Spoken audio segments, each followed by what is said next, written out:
तो जो कि सस्ता हो और इंसान को बैठा के उड़ सके, जैसे कि हेलीकॉप्टर है पर वो बहुत महंगे आते हैं। क्लास में जब कोरोना आया तब फ्री टाइम तो बहुत था, तो उस दौरान मैंने इसको डेवलपमेंट इसकी मैंने चालू की। इसमें खासियत ये है, इसमें 80 किलो का इंसान बैठ सकता है और जिसने इस ड्रोन को बनाया है वो इस दुनिया का सबसे यंगेस्ट आदमी है। तो कुछ पेपर प्लेन्स बना करके और उनके जो उसमें जो एलिरॉन्स होते हैं, उसमें जो एलिवेटर रडर ये सब होते हैं, उनके बारे में बता रहा था बच्चों को। कहते हैं ना कि एक आइडिया और आपकी ज़िंदगी बदल देता है। ऐसे ही मेदांश त्रिवेदी के दिमाग में एक आइडिया था ड्रोन बनाने का और उसने ड्रोन बना के भी दिखा दिया।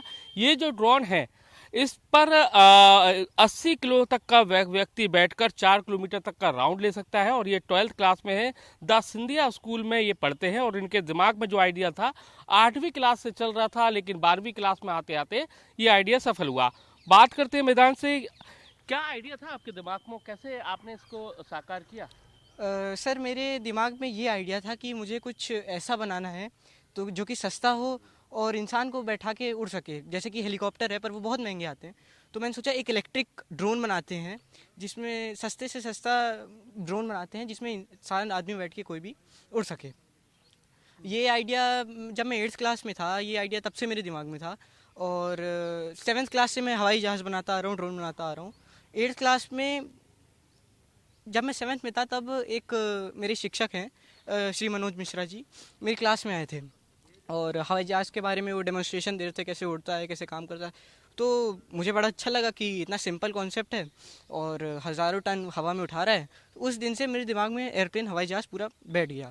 और 8th क्लास में जब कोरोना आया तब फ्री टाइम तो बहुत था, तो उस दौरान मैंने इसको डेवलपमेंट इसकी मैंने चालू की।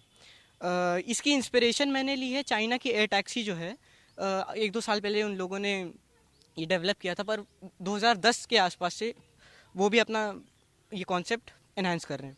तो तब से इंस्पिरेशन मिली, तो उनका मैंने देखा ड्रोन, तो 4 सीटर ड्रोन था और बहुत महंगा ड्रोन था उनका, 20 मिनट का फ्लाइट टाइम था। आपकी क्या खासियत है, कितनी लागत में तैयार हो गया, कितना वक्त लगा और आगे जाके इसका प्लान क्या है? इसमें 3.5 लाख रुपए लगे हैं इस मॉडल में। ये प्रोटोटाइप है, ये अभी फ़िलहाल, इसको और बहुत इम्प्रूव करना है आगे। इसमें खासियत ये है, इसमें 80 किलो का इंसान बैठ सकता है और जिसने इस ड्रोन को बनाया है वो इस दुनिया का सबसे यंगेस्ट आदमी है, जिसने एक ड्रोन बनाया जिसमें आप बैठ के उड़ सकते हैं। तो 80 किलो का आदमी बैठ सकता है, 6 मिनट का फ्लाइट टाइम है, उसको और अभी बढ़ाना है आगे, और इसकी रेंज 6 किलोमीटर है। तो मेरे दिमाग में एक और प्लान है, एक हाइब्रिड ड्रोन का। कितने ऊंचाई तक जा सकता है और एग्रीकल्चर को लेकर क्या प्लान है इसका? बिना बैठे 4 किलोमीटर की ऊंचाई जा सकता है, बिना बैठे भी उड़ सकता है 4 किलोमीटर ऊंचा, और बैठ के मैं 10 मीटर की ऊंचाई पे ही ले जाता हूँ सेफ्टी की वजह से। और एग्रीकल्चर की बात करें तो इसमें जो मोटर्स लगी हैं एग्रीकल्चर ड्रोन की ही मोटर हैं, और सिर्फ ये इंसान बैठाने के और उड़ाने के काम नहीं, ये गुड्स ट्रांसपोर्टेशन के लिए भी काम आ सकता है। इसमें और मॉडिफिकेशन करके इसको एग्रीकल्चर ड्रोन भी बना सकते हैं। अगर आप इतना ही कैपेसिटी का ड्रोन अगर आप अमेरिका में लेते हैं रेडीमेड, तो आपको ये 16 लाख के आसपास का पड़ता। अब आगे का फर्दर प्लान क्या है आपका? सर मुझे तो पहले एरोनॉटिकल की पढ़ाई के बाद खुद की एयरक्राफ्ट की कंपनी स्टार्ट करनी है, और आगे यही ऐसे सस्ते सस्ते अच्छे से अच्छे ड्रोन हेलीकॉप्टर जैसे आप देख रहे हैं, ये मेरा पहला मॉडल है, अभी इसके आगे बढ़ना है और फिर उसी फील्ड में मुझे काम करना है। तो आप देख सकते हैं कि मेदांश का कहना है अभी ये शुरुआत है, लेकिन आगे बहुत सारे प्लान हैं। सर बच्चों को हम लोग अध्यापक हैं, कुछ न कुछ नया करने की सोचते हैं। तो एक दिन मैं इनकी कक्षा में गया था, तो मैं खुद ही एरो मॉडलिंग करता था, तो एक बच्चों को एरो मॉडलिंग के लिए बारे में बता रहा था और इनको कुछ पेपर प्लेन्स बना करके और उनके जो उसमें जो एलिरॉन्स होते हैं, उसमें जो एलिवेटर रडर ये सब होते हैं, उनके बारे में बता रहा था बच्चों को। तो उसमें बच्चों को बहुत रुचि आई और ये उस रुचि को इन्होंने आगे बढ़ाया। और ये हमारे पड़ोस में रहते थे, तो इन्होंने लगातार आकर के पूछा कि सर ये कैसे करेंगे, और छोटी छोटी मैं भी बहुत बेसिक्स जानता हूँ केवल, तो मैंने इनको बेसिक्स बताए। आगे मैंने बीज बोया, आगे पूरा जो है ये इन्हीं का है, ठीक है। तो इन्होंने आगे उसको बढ़ाया और लगातार क्लास 7 से, अभी 12th में है ये, और क्लास 7 से लगातार ये लगे रहे हैं इस कार्य में। तो 7th क्लास से 12th क्लास यानी कि 5 साल का सफ़र। जी, 5 साल के सफ़र में ये लगातार कुछ न कुछ बनाते रहे हैं, नई नई चीज़ें करते रहे हैं। ये कैसा लगा आपको जब इसने उड़ाया, एक कल्पना जो आपने बता आइडियाज़ दिया और उसके बाद सामने वो उसको बना दिया? बहुत अच्छा लगता है सर, बहुत गौरवान्वित महसूस करता हूँ कि बच्चे ने ऐसा किया। ठीक है।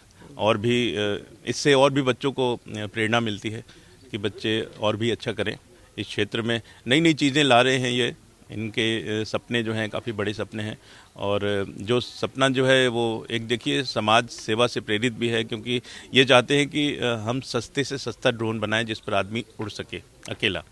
तो इनका लक्ष्य है कि 8 से 10 लाख रुपए में हम एक ड्रोन बनाएं। तो अभी जो ये ड्रोन बनाए इन्होंने, उसमें एग्रीकल्चर जो मोटर्स होते हैं उसका प्रयोग किया इन्होंने। और आगे जो है इनको जैसे जैसे सहायता मिलेगी तो आगे और अच्छा करेंगे। इनको बहुत बहुत शुभकामनाएं मेरी तरफ से।